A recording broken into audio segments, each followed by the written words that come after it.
Did you know that the popularity of Stranger Things Volume 2 crashed Netflix just the other day? Well, it's apparent by now that people love the cast of the show on screen, but how they're off screen? Let's take a look at some great behind-the-scenes footage. Weight struggles. David Harbour, who plays the character of Jim Hopper, has been quite bulky throughout the show. But now that he was captive in a Russian prison, he had to lose lots of weight, like lots of it. But then some issues arose when they had to shoot some flashback scenes of Hopper and Elle. It's exactly where Barry Gower came in handy and used makeup and other prosthetics to beef him up for the flashback scenes. David did the flashback scenes and looked exactly like he did in the third season, thanks to Barry. Also, David recently gave an interview and shared his story of shedding more than 60 pounds. He said, "I lost like 60 pounds through the shooting. The first stuff we shot at the prison, so that belly that's coming at you, that's a real belly. And then as we shot, I started to lose weight. Losing 60 pounds actually is a big deal, and it made us realize how painful it was for Hopper to stay in that prison and how it affected him not just physically but mentally too."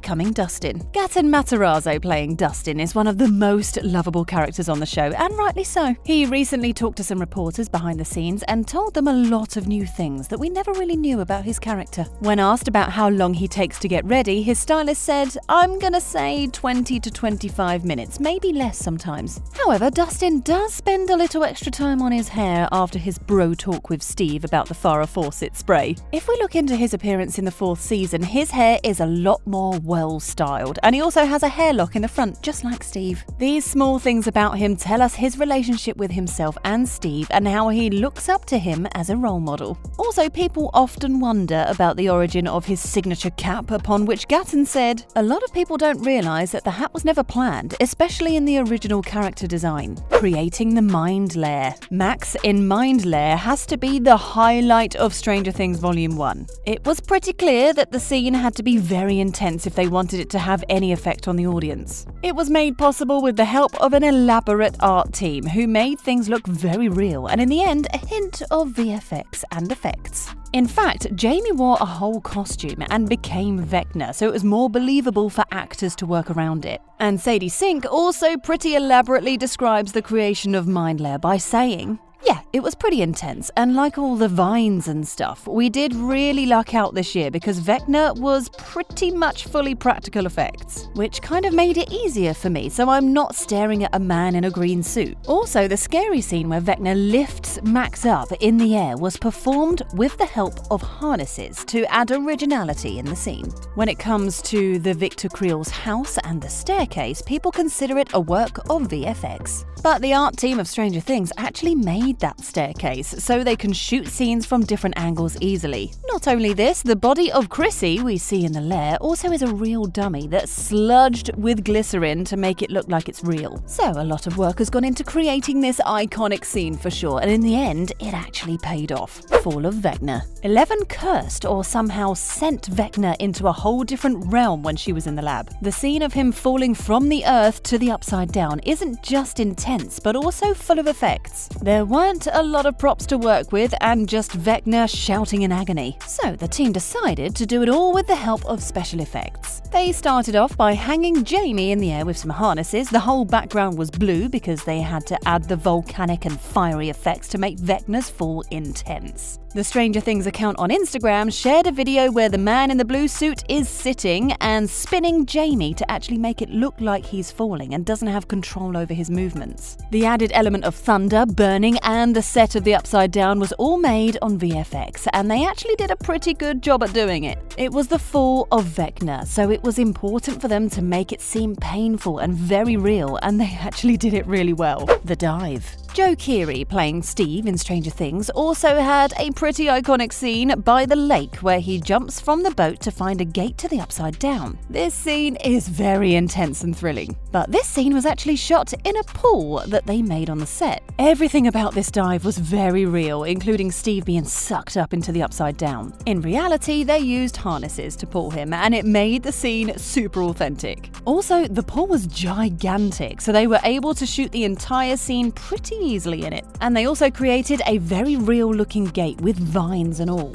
When it comes to the red glowing light that comes shining out of the gate, that light isn't added with special effects, but it's very real and is just intensified a bit through editing. Eddie's iconic hairstyle. Eddie's longer hairs make him the icon that he is. But did you know that these wavy locks aren't his own? In reality, Eddie uses a wig on set and outside of the show has very short hair, which he often flaunts on his Instagram. By this point, it's pretty apparent that the inspiration behind Eddie's hair was Eddie Van Halen. The hairstylist said it herself in an interview. Eddie's hair is based on Eddie Van Halen. We had 5 fittings for Joe. I was nervous about actually cutting it short on top. Also, the official Instagram handle of Stranger Things posted a video of Sarah Hinskull setting a wig on Eddie's hair. The video begins with Eddie saying, "Let's give them what they want." And the end result of this wig is the signature Hellfire Club hairdo that we all love and adore. We gotta appreciate the hairstylist of this season because she has done a great job with Eddie's look, and it doesn't look like a wig at all. Secrets behind Wekner. Wekner is literally the supervillain of the show, and we gotta say, the man is pretty scary. But how did they even turn Jamie into Wekner? Well, it took them about 8 hours every day to create this elaborate look. Every detail that we see about Wekner is very real, and it wasn't just a costume, but layers of material that they had to stick together. Also, they had to use lubricant on Wekner's whole body to make him look glossy.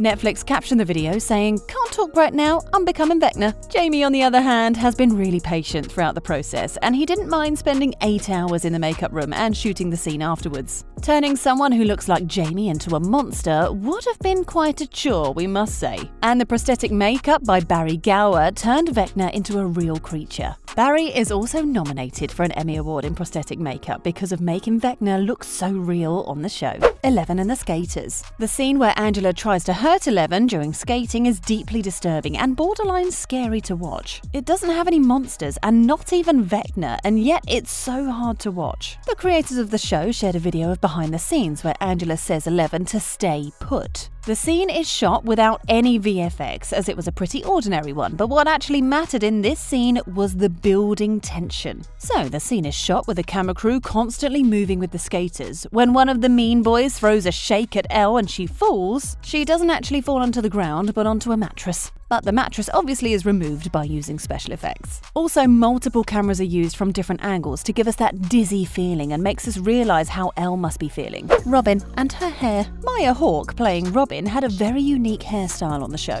Her hair didn't really give us the ideal hairstyle vibes, but her quirky hair somehow depicts the nature of her character. Her hairstyle on the show actually tells us that she doesn't care about her appearance, and girly clothes make her literally itch. She also isn't that into looks and is very messy at times. So Sarah gave her really short and messy hair with a hair dye to accentuate the colour of her hair. Also, Maya didn't use any wig, which meant she had to keep the same hairstyle for about 19 months with constant haircuts and dyes. Sarah recently took to her Instagram and thanked Maya for being so understanding through it all. She wrote, "Not having a wig got you locked in for quite a while. So many trims and colour touch-ups, and you've never complained." That's it for today. Make sure you share your thoughts in the comments. Thanks for watching. Bye guys!